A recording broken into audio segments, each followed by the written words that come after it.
नमस्कार, मैं श्रेया। आप देख रहे हैं डिजिटल इंडिया न्यूज। बढ़ते हैं खबरों की ओर। जेटली की धमकी वाले बयान पर बिफरी सीतारमन। निर्मला सीतारमन ने अरुण जेटली पर टिप्पणी को लेकर के राहुल गांधी की आलोचना की है। वित्त मंत्री ने राहुल गांधी की टिप्पणी का जवाब देते हुए सोशल मीडिया एक्स पर एक पोस्ट किया। उन्होंने पोस्ट में कहा कि अगर गैर जिम्मेदारी का कोई चेहरा है तो वह लोकसभा में विपक्ष के नेता राहुल गांधी है। सार्वजनिक जीवन में लोगों पर निराधार आरोप लगाना, यहाँ तक कि उन पर भी जो अब हमारे बीच नहीं है, उनके लिए एक व्यक्तित्व विशेषता बनाती है। दिवंगत श्री अरुण जेटली पर उनकी टिप्पणी घृणित है। भारत को एक मजबूत विपक्षी दल की जरूरत है, ऐसा बिल्कुल भी बर्दाश्त नहीं होगा। ओडिशा छत्तीसगढ़ में जल बंटवारे पर सहमति के आसार। महानदी जल विवाद पर ओडिशा और छत्तीसगढ़ ने आपसी बातचीत से समाधान निकालने पर सहमति जताई है। न्यायाधिकरण ने इस पहल को देखते हुए और समय दिया है। मुख्यमंत्री स्तर पर संवाद शुरू हो चुका है और केंद्र सरकार की भूमिका भी महत्वपूर्ण बन रही है। कांग्रेस नेता हर्षवर्धन सबकाल का बड़ा आरोप। महाराष्ट्र कांग्रेस अध्यक्ष हर्षवर्धन सबकाल ने शनिवार को एक बड़ा बयान देते हुए कहा कि पाकिस्तान की नींव की विचारधारा भारतीय जनता पार्टी और राष्ट्रीय स्वयंसेवक संघ से जुड़ी हुई है। उन्होंने आरोप लगाया कि स्वतंत्रता संग्राम के दौरान भाजपा के पूर्ववर्ती संगठन मुस्लिम लीग के साथ थे।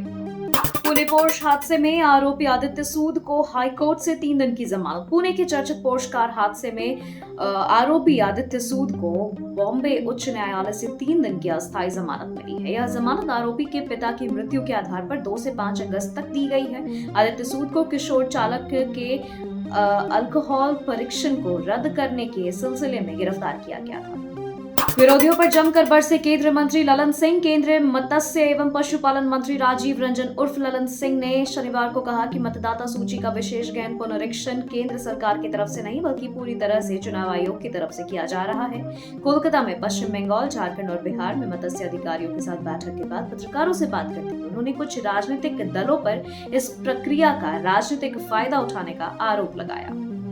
राज ठाकरे के बयान पर सीएम फडणवीस का पलटवार। महाराष्ट्र में पेश किए गए स्पेशल पब्लिक सिक्योरिटी बिल को लेकर सियासी बहस तेज हो गई है। महाराष्ट्र नवनिर्माण सेना प्रमुख राज ठाकरे ने इस कानून पर सवाल उठाए, जिसके जवाब में मुख्यमंत्री देवेंद्र फडणवीस ने साफ शब्दों में कहा है कि यह कानून राज ठाकरे जैसे लोगों के लिए नहीं है बल्कि उनके लिए है जो अर्बन नक्सल जैसे बर्ताव करते हैं। फडणवीस ने कहा कि कोई अगर कानून विरोधी गतिविधि में शामिल नहीं है तो डरने की जरूरत नहीं है, लेकिन जो संवैधानिक व्यवस्था को कमजोर करेगा उस पर कार्रवाई तय है। हमारा नाम वोटर लिस्ट से हटाया गया, यह न्याय संगत नहीं। तेजस्वी यादव का चुनाव आयोग पर बड़ा आरोप। बिहार विधानसभा चुनाव से पहले वोटर लिस्ट की जांच प्रक्रिया ने बड़ा सियासी मोड़ ले लिया है।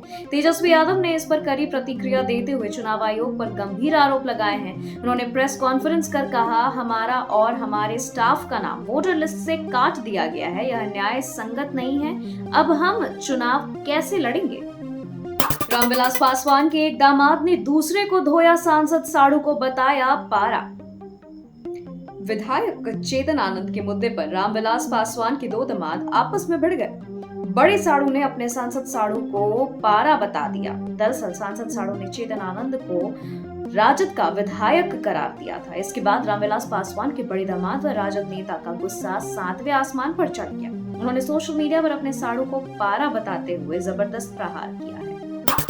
एसआईआर में फिर हुआ फर्जीवाड़ा। मुकेश सहनी का बड़ा आरोप। बिहार में 1 महीने की मशक्कत के बाद चुनाव आयोग ने 243 विधानसभा क्षेत्रों के प्रारूप मतदाता सूची जारी कर दी है, जिसमें 7 करोड़ 24 लाख मतदाताओं के नाम शामिल हैं। विपक्ष ने इस पर सवाल उठाए हैं। तेजस्वी यादव ने आरोप लगाया कि उनका नाम ही सूची से हटा दिया गया है और पूछा कि ऐसे में वे चुनाव कैसे लड़ेंगे। वहीं मुकेश सहनी ने एसआईआर में फर्जीवाड़े का आरोप लगाते हुए कहा कि उनकी मुंबई में रहने वाली पत्नी का नाम भी बिहार की वोटर लिस्ट में शामिल कर दिया गया है। इससे राज्य की सियासत में हलचल काफी तेज हो गई है।